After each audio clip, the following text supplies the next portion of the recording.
the pillars of earth, and God shakes the pillars. Uh-huh. And I find no reference anywhere that the earth moves at all, that the earth is stationary. One reference. Joshua commanded that God had the sun stand still, rather than the earth stop moving. Well, for a verse on it, there's no particular verse you can turn to, because all the verses, you've given the verses on it, and the verses you've given on it would make the earth still. Turn to Psalm 19. This is called geocentricity. And geocentricity is what was taught before Galileo. And when Galileo hypothesized that the earth went around the sun, they called him a heretic and tried him. And since that time, everybody has reveled in the fact that Galileo was right and the Catholic Church was wrong. And they talk about the pre-scientific view they had before Galileo. But it's never been conclusive, it's never been settled. Now, here's what you have to remember in this thing. You have to remember the sun is a type of Christ. And in Psalm 19, here's what it says in verse 4. Their line is going throughout all the earth, and their words the end of the world in them. And that's day and night, verse 2 and verse 3. And the firmament, verse 1. In them he has set a tabernacle for the sun, which is as a bridegroom coming out of his chamber, and rejoices as a strong man that run a race. His going forth is from the end of the heaven, and the circuit to the ends of it, and there's nothing hid from the heat thereof. But then again, that picture of the sun type of Christ is leaving a tabernacle and going out in a circle. Now, there's a group that believe in geocentricity. They're in Cleveland, and the professor's name is Hansen. And they've been sending me stuff for years, and I haven't yet picked all of it up. I'm not very much good at physics. But it got so bad that Henry Morris out in Christian research out in California wrote me a letter and said, am I to assume that the King James position is identical to geocentricity? And I ducked him because what he wanted to do was try to prove that everybody would believe the King James Bible, believe that the earth stood still and the sun went around the earth. Now we could prove that everybody would believe the King James Bible was a mid-Victorian, bigoted Roman Catholic, pre-scientific nut. But I can't read Henry Morris like a book. He hadn't got his sense. One. Now, along Henry Morris and creation research stick to evolution. Stick to evolution. They got good stuff. They got good stuff in genetics. They got good stuff in evolution and creationism. But when it comes to the Bible, they're just as dumb as Wilbur Smith or any rest of that bunch. You know what they're talking about. Now, here's the thing of the geocentricity thing. I'm not fully settled my own mind on it. The reason I'm not settling my mind on it is because in reading this stuff, here's what they say. And I'll tell you what they say. They say if you're put in a room in a chair, and then the room circulates around you, goes around you, you see exactly what you'd see if the room was stationary. You were sitting in a chair and they spun the chair around. Turned the chair around. And that's true. But then you think, well, then outer space, in outer space must prove, the earth is moving this and that, but it doesn't. And here what these fellows have constructed, I'll show you what they've got constructed. And by the way, they're moving toward my position on the water now. They're moving on my position on the water. But here's what they've got. Now here's the standard position. The standard position is the sun sitting there, and the earth goes around the sun like this. And the earth is the sun is 4 days off center.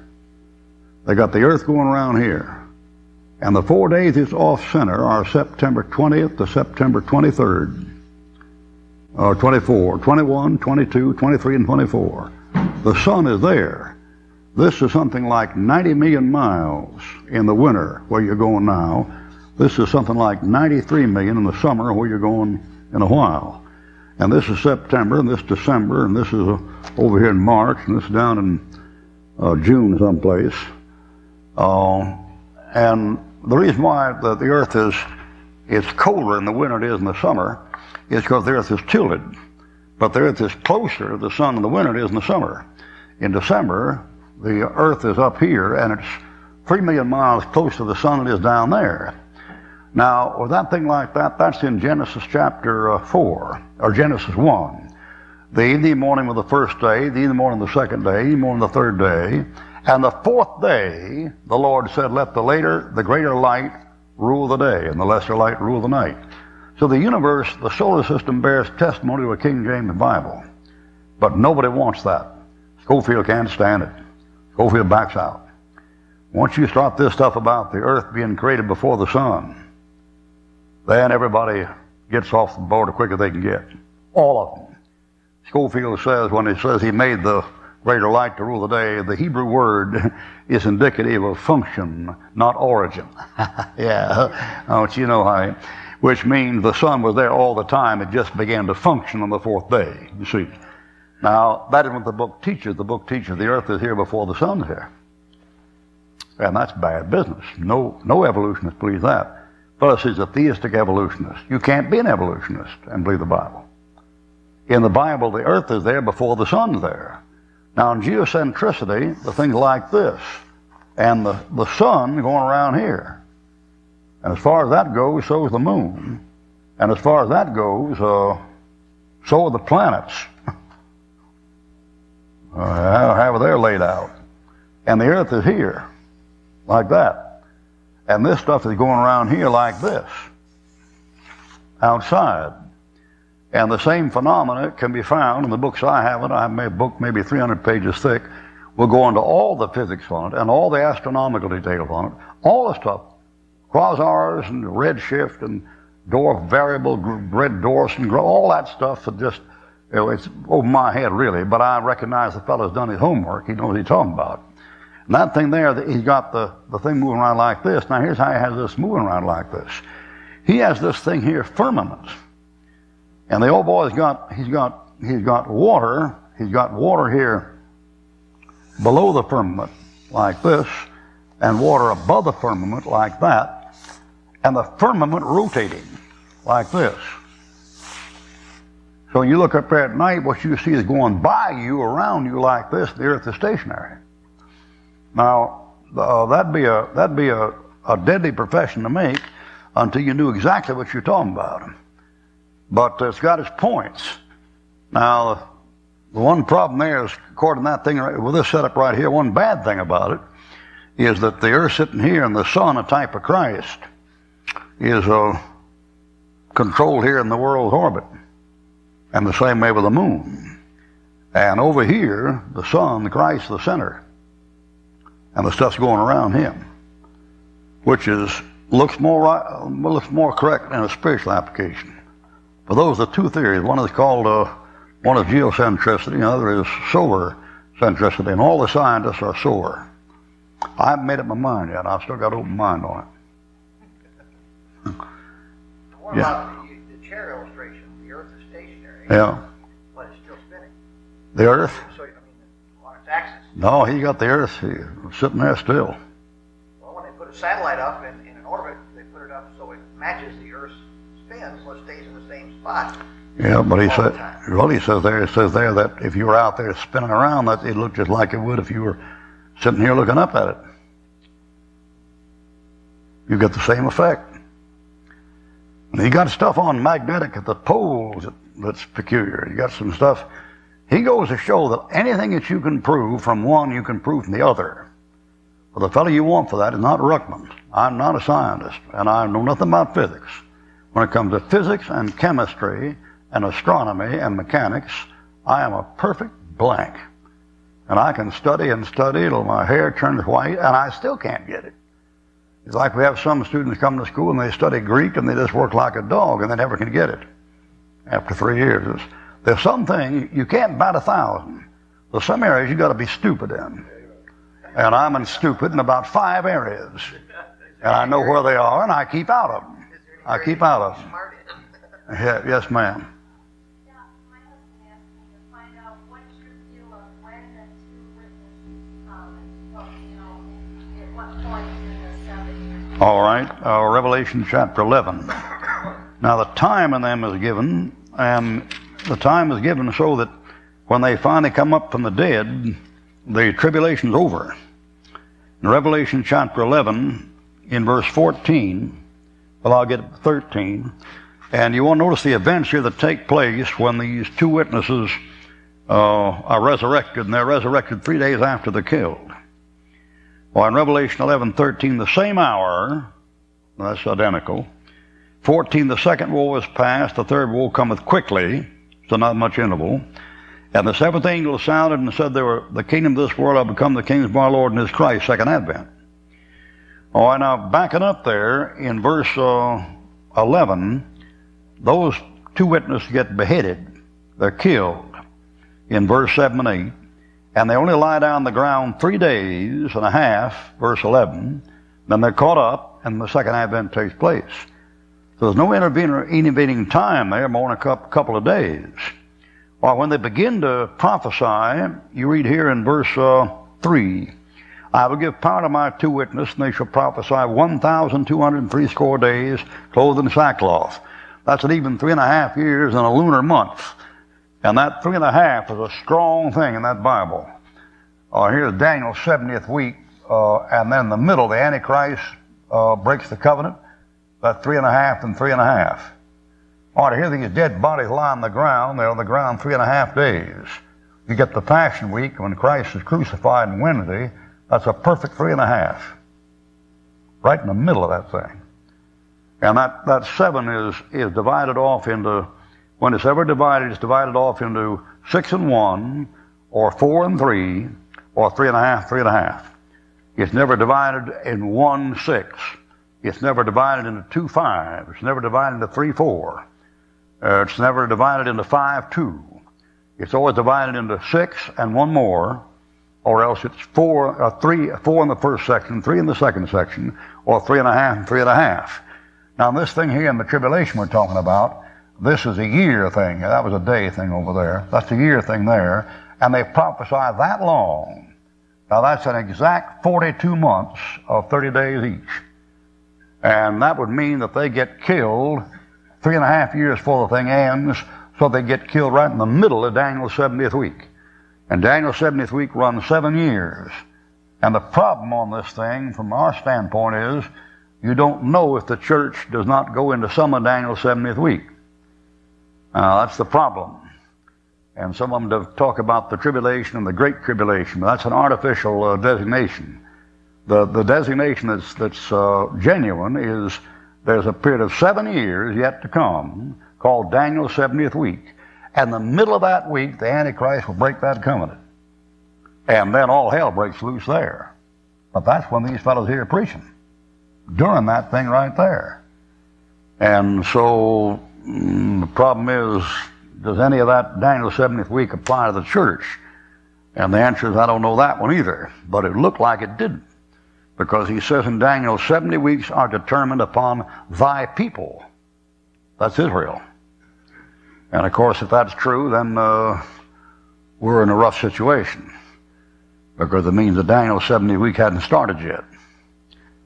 And if it hadn't started yet, why then if the Lord tarries, it's going to be Katie bar the door for us. I'd answer that question, I'd say they begin the middle of Daniel's 70th week, and they finish at the end of the tribulation. Yes, sir. Psalm 109. You may have had this when you look in Psalm there. But my question concerns specifically verse 14 of Psalm 109. Let the iniquity of his fathers, remember the Lord, let not the sin of his mother be blotted out. What I'm interested in is the use of the plural in fathers, the singular in the mother. Is it possible, or am I on the right track that he's singling out one specific woman? And if it is, who is that woman and what was her sin? Mm-hmm. Well, the problem with this passage is the whole chapter is the Antichrist.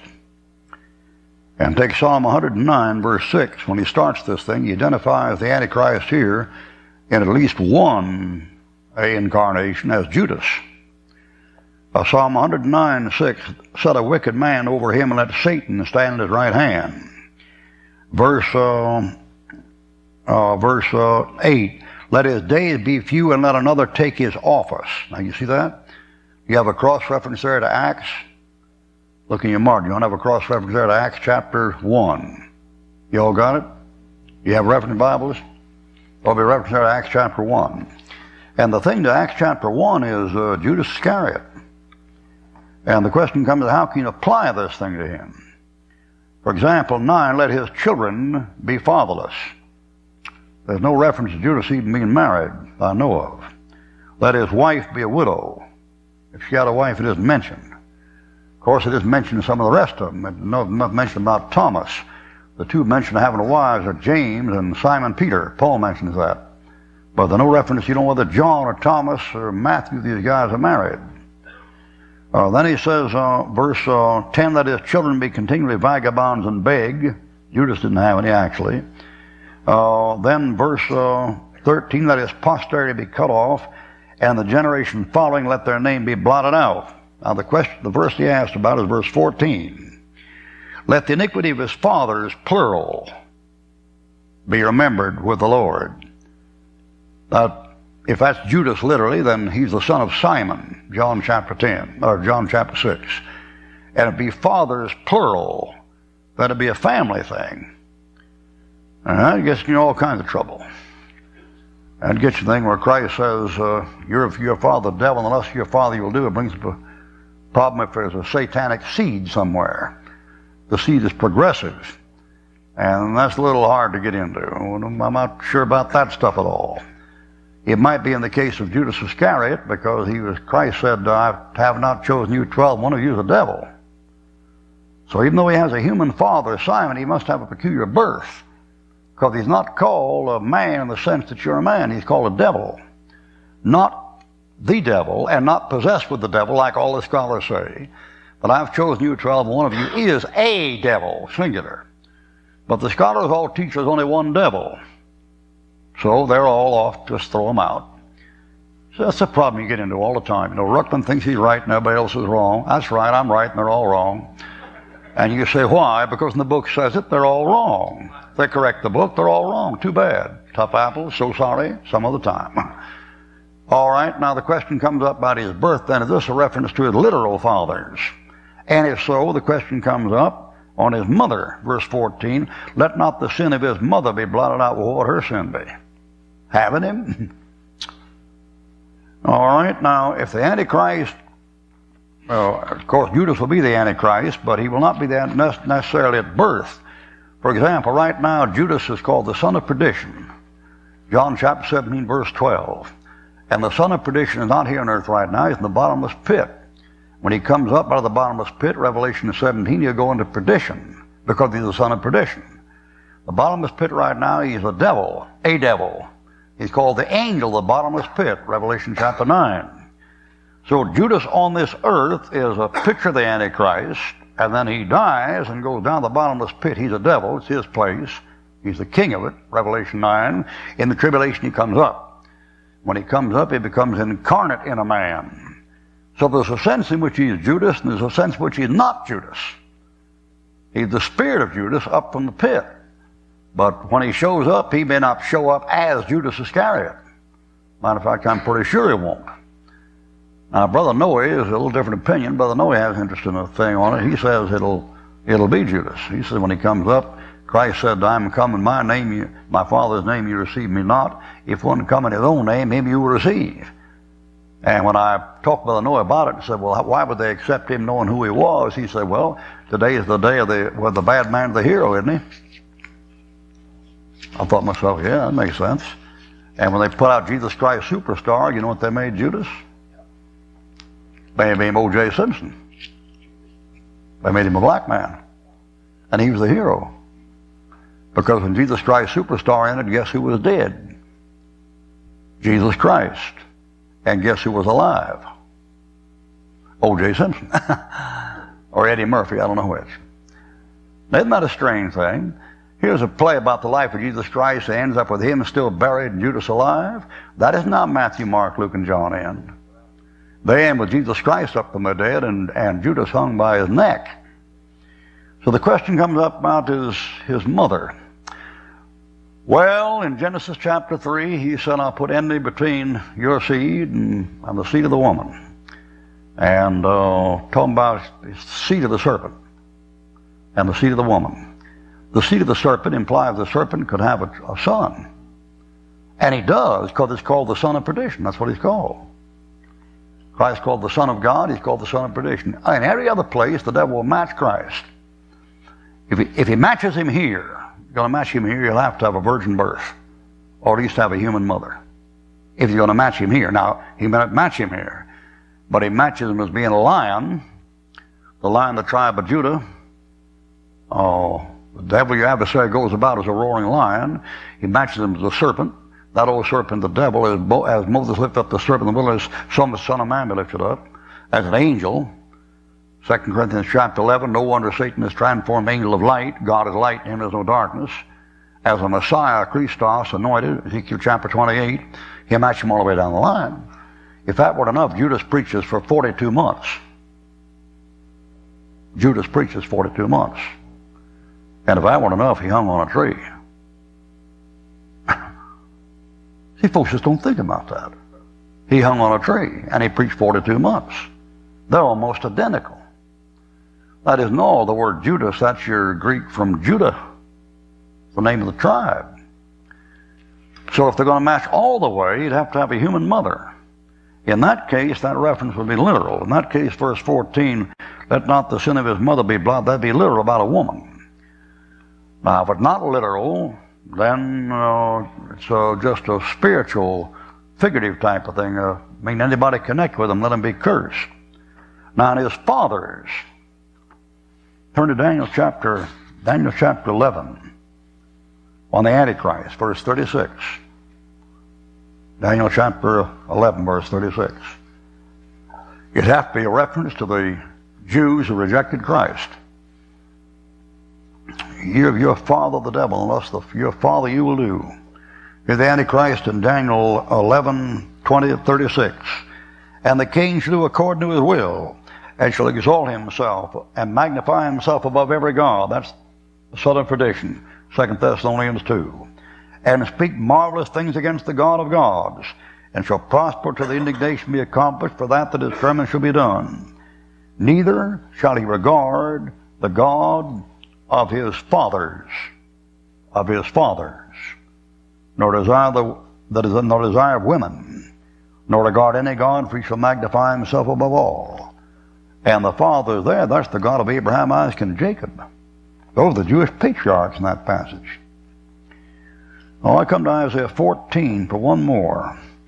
In Isaiah chapter 14, this again connects him with Israel. The Antichrist, as you can figure it out, is a Syrian Jew.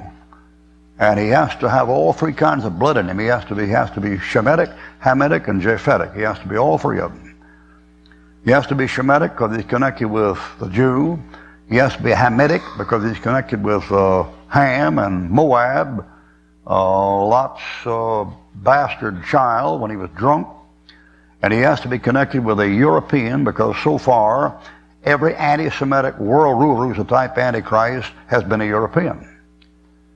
Now, if you get over to Greece is in Europe, you might get into that kind of a combination. But when you start out there, those conquerors, Alexander the Great, Caesar, Constantine, Charlemagne, Napoleon, Adolf Hitler, every one of them is a European ruler.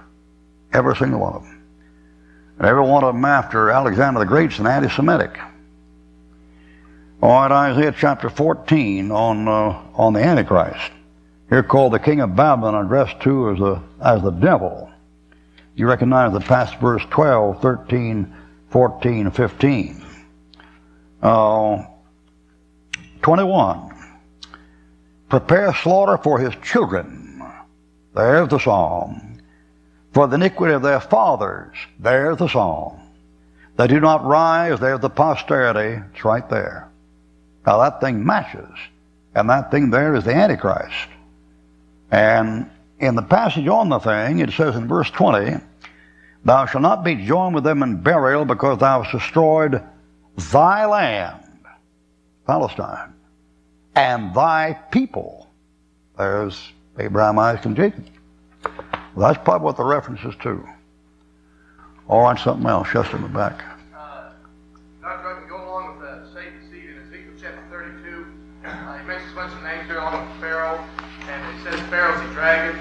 The devil, is that like a directory of Satan's seed? Those folks mentioned there, like Verse 22, Asher, and 24, Elam, and 26, Meshach, and Tubal, and... Yes, it is. And it is what I think he's talking about there, the confederates of the devil. And the Pharaoh in that passage is likened to the devil. And another passage, two of them there, chapter 32 and chapter 29. In 29, Pharaoh is likened to a dragon. And in chapter 32, he's likened to a whale. And there's no doubt about referring to the devil in chapter 32, especially verse 5, 6, 7, 8, 9, 10, 11. And his confederates are mentioned there in those places. And those confederates will all be enemies of Israel. Assyria and Elam, of course, is Persia. And Meshach and Tubal in 32:26, Schofield says is a reference to Moscow and Tobolsk.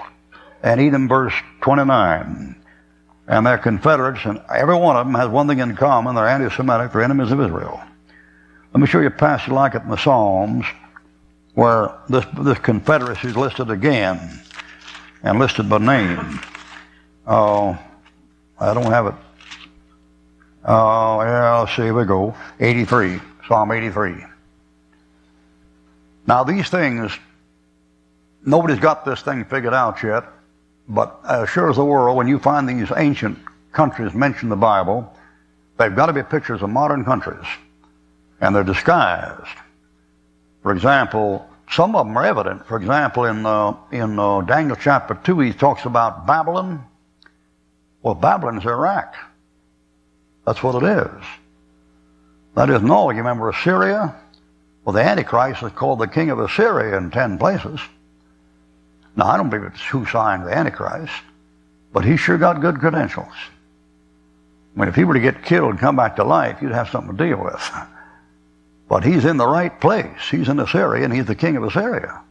And Babylon's right there, and he's got the city, and all of his domestic servants are Roman Catholic, and his ambassadors are Roman Catholic. So you got good stuff there with him. But you get this thing about Babylon, that's plainly now Iraq, and when you get down to Persia, Daniel chapter 2, Babylon, then Persia, well, Persia's Iran. That's what it is. Iran's Persia. That is Persia. So when you find an old name like that in the Old Testament, that thing may step up right now and have application. You don't know what the application is till it shows up. You take Rome, you're not going to have much trouble with that. I mean, Rome is Rome. But when you get these names like Asher and Elam, like he found in Ezekiel 32, then you may have something else. For example, turn to Psalm 83 and look at the list of enemies for Israel. Verse 5, they have consulted together with one consent. They are confederate against thee, against God. Verse 1, 2, and 3.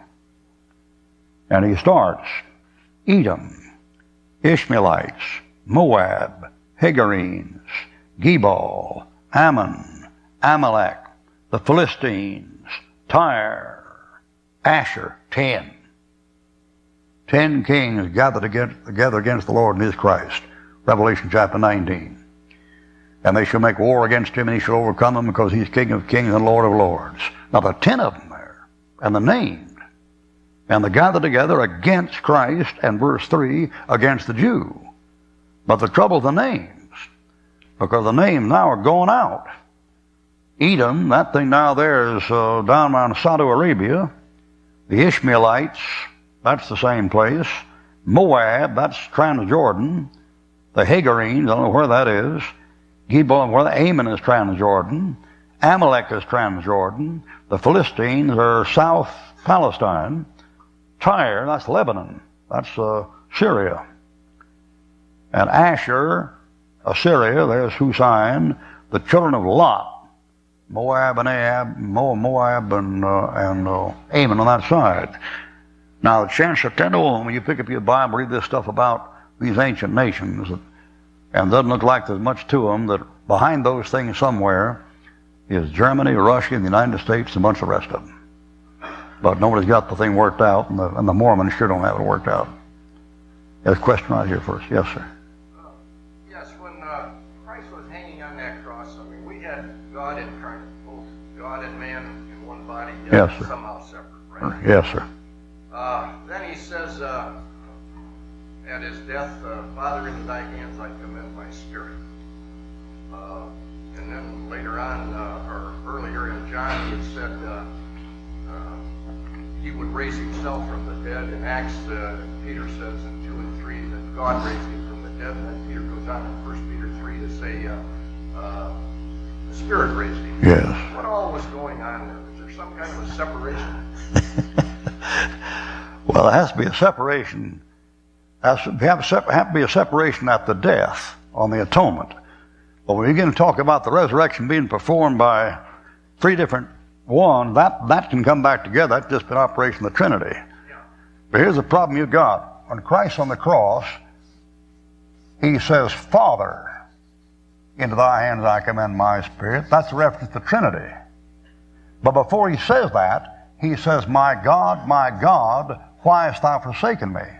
That's not a reference to the Trinity.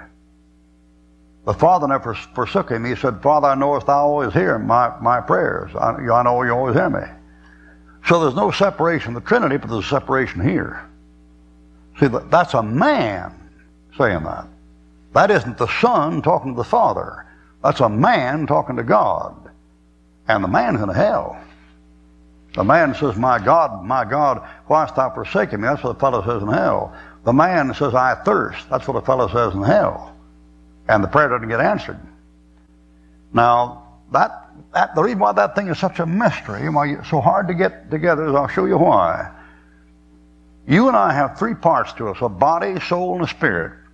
And if our soul leaves our body, we're dead, unless it comes back in again. And there's a couple of cases like that in the Old Testament. And as the faith without works is dead, so the body without the spirit is dead. If the air leaves you permanently, you're dead.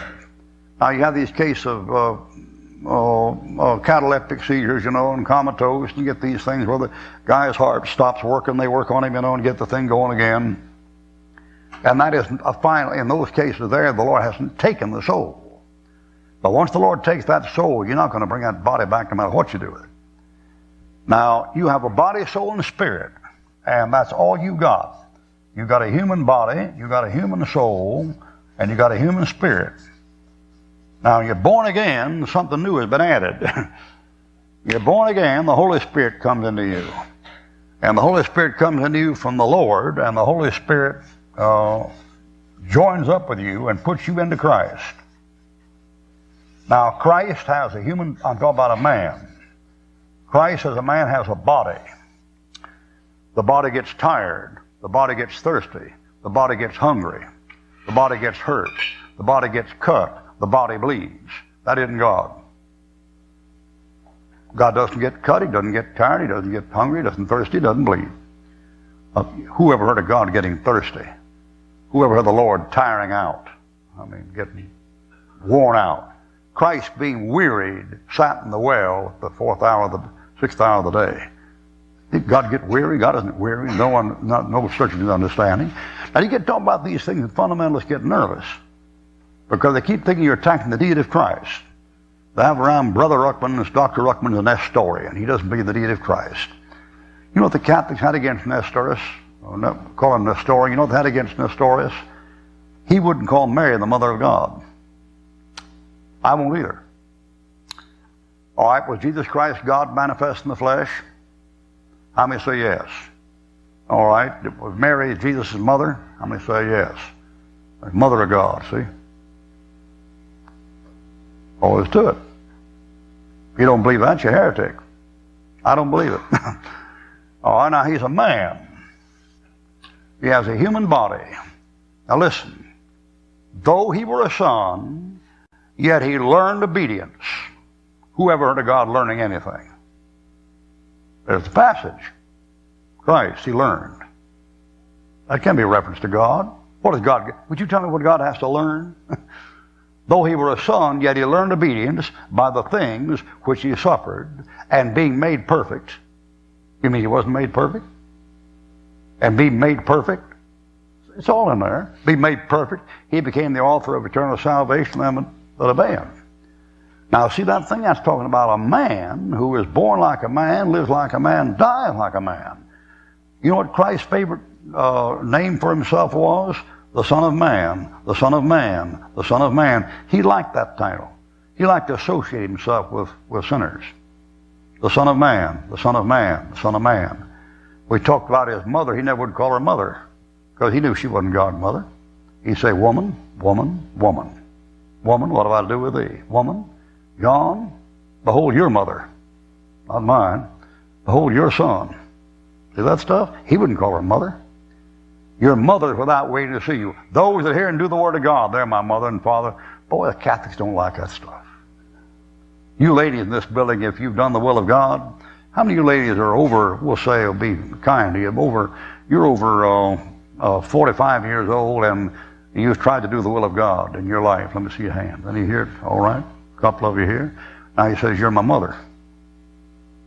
Those that have do the will of God, they are my mother. That's what he said. He wouldn't call Mary his mother for $25. Tell that to Pope, just watch him just spit and have a fit, you know, and curdle his grape juice. Oh, if there's a man, the body hurts. You can't hurt God. How would you hurt God? The body gets tired. God couldn't get tired. He does.